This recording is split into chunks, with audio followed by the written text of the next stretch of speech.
तो भाई ये जो वीडियो आप देख रहे हैं ये है OIG ग्रुप की, जिसके अंदर उसके ही अपने एम्प्लॉयज़ ने सारी तोड़फोड़ मचाई है और कर दिया है ये हाल। अब ये तो है एक खबर जिसको हर कोई वायरल कर रहा है इस वक्त और बहुत धूम धड़के से देखी जा रही है कि यार ये क्या हो रहा है, ओमान की कंपनियों में क्यों ऐसा लोग करें।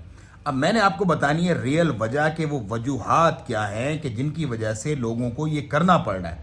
हुजूरे वाला वो वजूहात बहुत ही सिंपल और बहुत ही आसान है। उसके लिए आपको मेरे साथ जाना पड़ेगा कुछ साल पीछे। 1977 में ये OIG कंपनी जो है वो रजिस्टर्ड हुई, अंदर ओमानी जो है वो ऑनरशिप, और उसके बाद आहिस्ता आहिस्ता तरक्की करके ये LLC से हो गई SAOC, जो कि जॉइंट स्टॉक करके एक उसका बनता है, क्लोज जॉइंट स्टॉक कंपनी बन जाती है ना। अच्छा, जब ये SAOC हो गई, जब ये बड़ी कंपनी हो गई बहुत बड़ी, तो इन्होंने क्या किया 3 हफ्ते पहले, आज जब मैं आपसे बात कर रहा हूं तकरीबन 27 दिसंबर 2025 है, 3 हफ्ते पहले इन्होंने अपॉइंट किया एक नया CEO, एक पढ़ा लिखा CEO।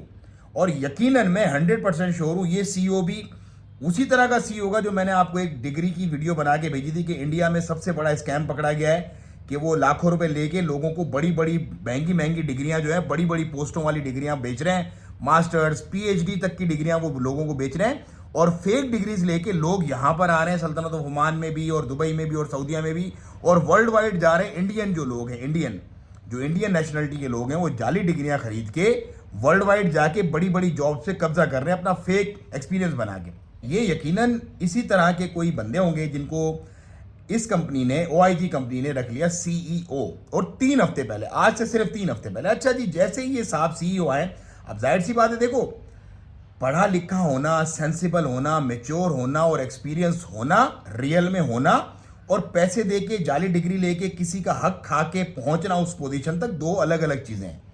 अच्छा, इस बीच आपको कुछ भी अगर आगे पीछे लग रहा हो तो आप कमेंट में मुझे जरूर बता सकते हैं, ठीक है। और इस वीडियो को आपने शेयर भी करना ज्यादा था ताकि लोगों को पता तो चले कि जो अभी कोलैप्स हो रहे हैं, जो डिपार्टमेंट कोलैप्स हो रहे हैं, जो कंपनीज कोलैप्स हो रही हैं, लोगों के करोड़ों अरबों रुपए डूब रहे हैं, अरबों रुपए। मैंने आपको बताया स्टारबक्स ने भी एक CEO रखा था इंडियन, उसका भी मैं आपको किस्सा सुनाऊंगा कि उसने कैसे किया।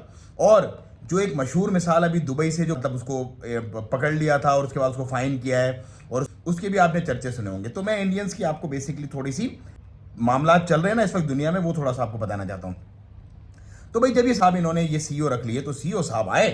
अब कैपेबिलिटी तो नहीं थी CEO साहब के पास, डिग्री तो थी, इंटरव्यू तो उन्होंने झूठा सुचा करके कोई पर्ची वर्ची कोई सिफारिश लगा के करवा लिया, लेकिन इतने बड़े ग्रुप को रन करने के लिए भाई कैपेबिलिटीज भी तो चाहिए होती हैं। तो ये बिल्कुल ऐसे ही हुआ जैसे बंदर के हाथ में जो है वो अदरक दे दी हो किसी ने और वो अब उसको चाटे जा रहा हो। तो भाईजान 3 हफ्ते के अंदर अंदर इन्होंने जो पुराने जो लोग ठंडे बैठे हुए थे, सैलरीज वगैरह नहीं मिल रही थी, जो चीजें थी उसको कर दिया आगे पीछे, तो लोग आप पे से हो गए बाहर। अच्छा, ये बवाल करने वाले भी इंडियंस ही हैं, ये भी इंडियंस ही हैं, मतलब ये कोई बाहर की नेशनलिटी के लोग नहीं हैं। ये तोड़ा फोड़ी मारा धाड़ी ये जो सारा मामला अंदर हुआ ये भी इंडियन लोग ही हैं। तो ये हो गया बड़ा क्राइसिस। तो अब क्या हो रहा है, अब भाई सोचो विचार में पड़े हुए यार हमारी कंपनी में हो क्या रहा है। और ये पहली दफा यहाँ पे नहीं है, इससे पहले भी अगर आप वीडियोस मेरी देखेंगे तो पहले भी इसी तरह के वबाल कंपनियों के अंदर हुए हैं। भाई एक मजदूर आदमी बेचारा आता है, 120-25 उसकी सैलरी होती है, काट पीट के तुम खाने वाने के उसको देते हो 70 रियाल। अब 70 रियाल भी अगर उसको नहीं दोगे, 3-4 महीने उसकी सैलरी होल्ड करोगे, तो कहाँ जाएगा बेचारा। जाहिर सी बात है स्ट्रेसफुल होगा, क्योंकि ये हैंड टू माउथ लोग होते हैं, इनको पैसे लाजमी चाहिए होते हैं।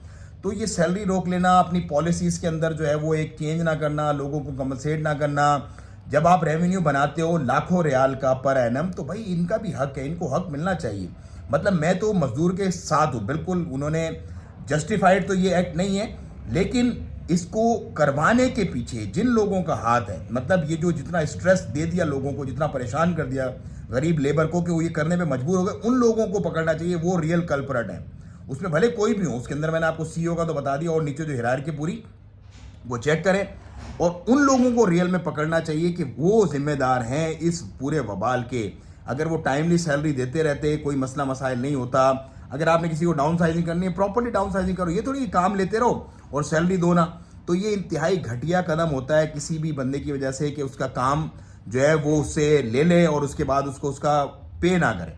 तो ये कुछ खुसूसियात हैं जो इंडियन लोगों की स्पेशली पाई जा रही हैं, और बहुत सारे इसके साथ मिले हुए भी होते हैं। मतलब जो देखें, कुछ लोग ऐसे होते हैं पाकिस्तानी जो इंडियंस के साथ काम, उनकी खसलत सेम होती है दोनों की, तो दोनों मिलके लूटते हैं, तो मिलजुल के काम करते हैं। तो फिर इसी सेम खसलत के लोग एक जगह जब मिलते हैं तो फिर वो लोगों को बेवकूफ़ भी बनाते हैं और वो समझते हैं कि हम दुनिया के सबसे बड़े चैंपियन हैं, बाकी सब लोग जो है वो ऐसे ही बेकार है, फिर उनके साथ इस तरह की कुत्ते वाली होती है और दुनिया देखती है पूरी की पूरी। तो ये एक वीडियो थी छोटी सी, आपको बैकग्राउंड बताना था कि बैकग्राउंड क्या है, इस पूरी तबाही का वजूहात क्या है।